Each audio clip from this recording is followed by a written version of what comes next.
Enjeux de développement socio-économique de la province du Kwilu en République démocratique du Congo par le secteur privé, c'est le thème de la grande conférence débat organisée ce samedi 7 juin 2025 dans la salle polyvalente de l'Université de Kikwit par Colissa ONG, École Skiré, Université de Kikwit, et à laquelle son Excellence, Monsieur le Vice-gouverneur Espoir Massamanki, a pris part.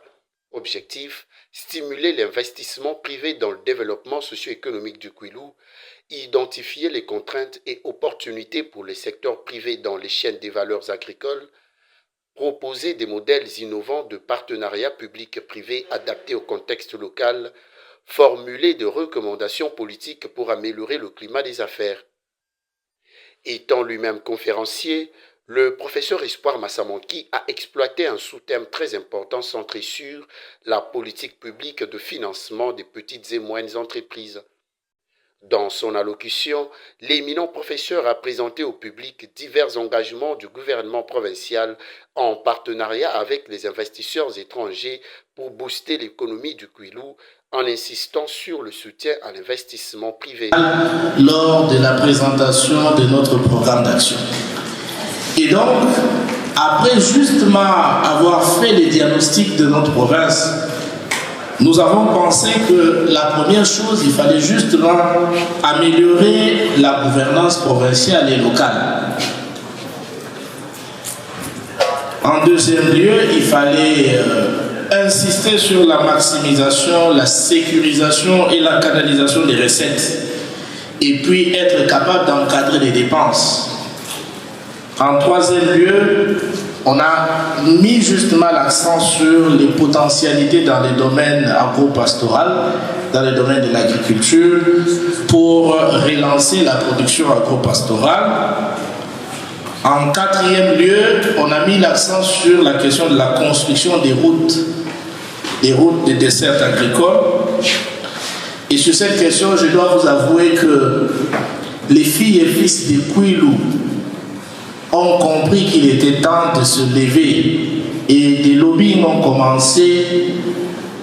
Dans les prochains jours, vous verrez certainement plusieurs organes en train de défiler dans la province pour faire des travaux de prospection et commencer avec la réhabilitation de certaines routes.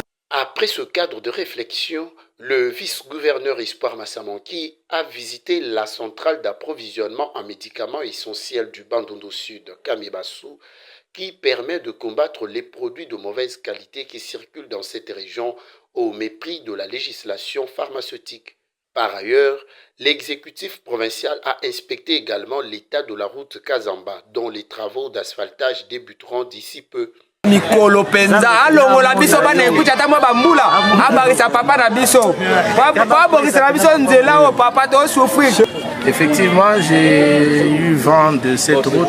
Il faut rappeler que c'est la route de Kanzombi et les lobbies sont en train de se faire au niveau de la capitale pour avoir des financements de cette route et je ne pouvais pas m'empêcher pendant mon séjour ici de venir voir la route. Mais ce que je peux rassurer à la population de Kikwit, c'est que d'ici quelques jours, il y aura déjà une première visite de prospection parce que tout ce qu'on attendait, c'était des financements et le dossier financement est arrivé à son terme. Qu'ils gardent leur calme avant que les chefs d'État n'arrivent à Kikwit.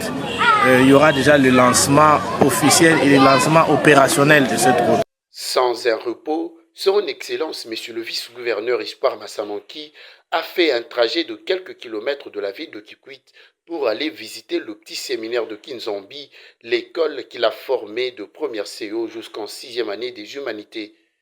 C'était en compagnie des membres de son cabinet et de certains anciens du petit séminaire de Kinzombi. Accueilli par l'abbé recteur Arsène, le professeur Espoir Massamanki a fait le tour des salles de classe, les réfectoires, les dortoirs, les lavoirs et les terrains de football. Un délicieux repas a été partagé à cette occasion, symbole de patriotisme et d'unité. Tout s'est clôturé par une prière de bénédiction avant de regagner tard dans la nuit la ville de Kikwit.